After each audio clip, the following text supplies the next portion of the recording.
امت محمدیہ کا فرعون ابو جہل کفر میں حضرت موسیٰ علیہ السلام کے دور کے فرعون سے کہیں زیادہ سخت، مغرور، متکبر اور متشدد تھا۔ فرعون نے دریائے نیل میں ڈوبتے وقت یہ صدا لگائی تھی، آمنا برب ہارون و موسیٰ، مگر ابو جہل نے مرتے وقت بھی اپنی جھوٹی شان نہ چھوڑی۔ اللہ تعالیٰ نے ابو جہل کو کیسے ہلاک کر دیا، آئیے اس ویڈیو میں جانتے ہیں۔ سیرت انفو میں ایک بار پھر سے خوش آمدید۔ جو جان مانگو تو جان دے دے، جو مال مانگو تو مال دے دے، مگر یہ ہم سے کبھی نہ ہوگا، نبی کا جاہ وہ جلال دے دے۔ بدل جائے نظام ہر دو عالم آن واحد میں، اگر ضد پر کوئی آ جائے دیوانہ محمد کا صلی اللہ علیہ وآلہ وسلم۔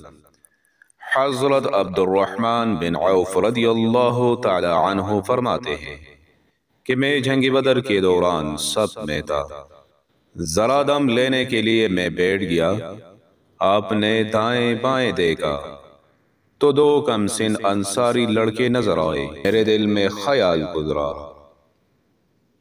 اے کاش میں جوانوں کے درمیان ہوتا۔ تبھی ان میں سے ایک لڑکا مجھ سے کہنے لگا، چچا جان آپ ابو جہل کو پہچانتے ہیں؟ میں نے جواب دیا، ہاں پہچانتا ہوں، لیکن اے بھتیجے تمہیں ابو جہل سے کیا کام ہے؟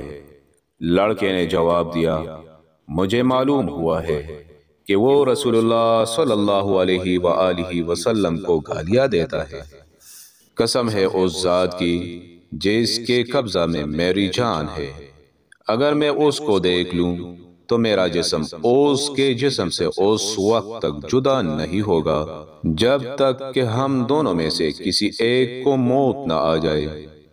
کچھ اسی طرح دوسرے لڑکے نے بھی کہا۔ میں ان دونوں کی گفتگو سن کر حیران رہ گیا تھا، اور ابھی تھوڑی دیر بھی نہ گزری تھی کہ ابو جہل لوگوں کے درمیان چلتا پھرتا نظر آیا۔ میں نے ان سے کہا، تم دونوں جس آدمی کے متعلق مجھ سے پوچھ رہے تھے وہ یہ آدمی ہے۔ میرے بتانے پر وہ دونوں لڑکے عقاب کی طرح اپنی تلوار لے کر ابو جہل پر ٹوٹ پڑے اور تھابڑ توڑ حملے کر کے اسے پچھاڑ دیا۔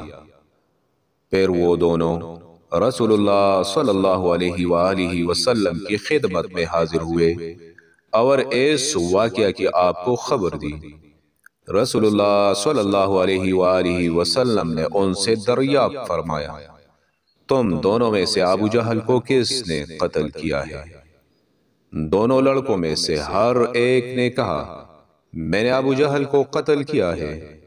رسول اللہ صلی اللہ علیہ وآلہ وسلم نے فرمایا، کیا تم نے اپنی خون آلود تلوار صاف کر لی ہے؟ دونوں نے عرض کیا، نہیں۔ رسول اللہ صلی اللہ علیہ وآلہ وسلم نے دونوں تلواروں کو ملاحظہ کیا اور فرمایا، تم دونوں نے اس کو قتل کیا ہے۔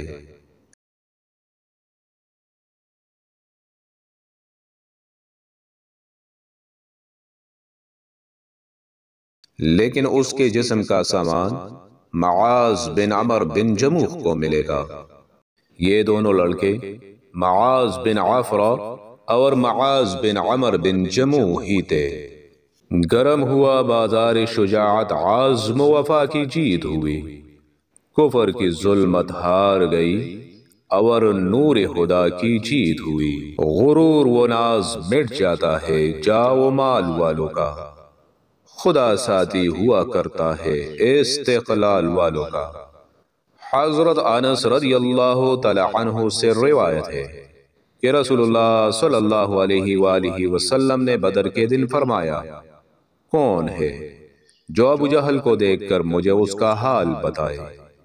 حضرت عبداللہ بن مسعود رضی اللہ تعالی عنہ گئے، ابو جہل کو اس حال میں پایا کہ حضرت عفرہ کے دونوں بیٹے حضرت معاذ اور حضرت معوذ کی ضربوں سے نڈال پڑا تھا۔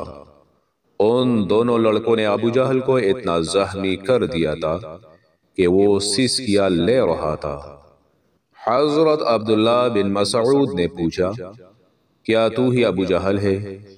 پھر انہوں نے اس کی داڑھی پکڑ لی۔ ابو جہل کہنے لگا، جن لوگوں کو تم نے قتل کیا ہے، کیا ان میں سے مجھ سے بڑھ کر بھی کوئی ہے؟ اور اس نے مرتے وقت یہ کہا کہ اے کاش مجھے کسان کے علاوہ کوئی اور قتل کرتا۔ امت محمدیہ کا فرعون ابو جہل کفر میں حضرت موسیٰ علیہ السلام کے دور کے فرعون سے کہیں زیادہ سخت، مغرور، متکبر اور متشدد تھا۔ فرعون نے دریائے نیل میں ڈوبتے وقت یہ صدا لگائی تھی، آمنا برب ہارون و موسیٰ، ہم ایمان لائے موسیٰ اور ہارون کے رب پر۔ مگر ابو جہل نے مرتے وقت بھی اپنی جھوٹی شان نہ چھوڑی۔ حضرت انس بن مالک حضرت ابو طلحہ رضی اللہ تعالی عنہ سے روایت فرماتے ہیں کہ رسول اللہ صلی اللہ علیہ وآلہ وسلم کے حکم کے مطابق بدر کے دن کفار قریش کے 24 سرداروں کی لاشوں کو ایک آندے کنویں میں پھینک دیا گیا۔ رسول اللہ صلی اللہ علیہ وآلہ وسلم کی یہ عادت تھی کہ جب آپ کو کسی قوم پر غلبہ حاصل ہوتا تو آپ وہاں 3 دنوں تک قیام فرماتے۔ جب میدان بدر میں تیسرا دن آیا تو حضور صلی اللہ علیہ وآلہ وسلم نے سواری لانے کا حکم فرمایا۔ جب آپ اونٹنی پر سوار ہو کر روانہ ہوئے تو کچھ صحابہ بھی آپ کے ساتھ ہو لیے۔ صحابہ یہ سمجھ رہے تھے کہ رسول اللہ صلی اللہ علیہ وآلہ وسلم کسی ضرورت کے تحت روانہ ہوئے ہیں، لیکن آپ اسی بدر کے کنواں کے پاس جا کر کھڑے ہوئے جس میں کفار مکہ کی لاشیں پڑی تھی، اور ان لاشوں کے نام معولدیت لے کر مخاطب کرتے ہوئے فرمایا، اے فلاں بن فلاں، اے فلاں بن فلاں، تمہیں یہ بات اچھی لگتی کہ تم اللہ اور اس کے رسول کا حکم مانتے؟ بے شک ہمارے رب نے ہم سے جس چیز کا وعدہ فرمایا تھا وہ ہمیں حاصل ہو گئی۔ تم یہ بتاؤ کہ جس چیز کا اس نے تمہارے لیے وعدہ کیا تھا کیا تمہیں وہ حاصل ہو گئی ہے؟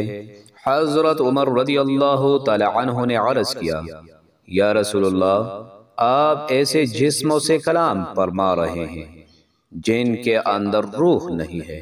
رسول اللہ صلی اللہ علیہ وآلہ وسلم نے فرمایا، قسم ہے اس ذات کی جس کے قبضہ قدرت میں محمد رسول اللہ صلی اللہ علیہ وآلہ وسلم کی جان ہے، جو کچھ میں کہہ رہا ہوں تم لوگ ان سے زیادہ سننے والے نہیں ہو۔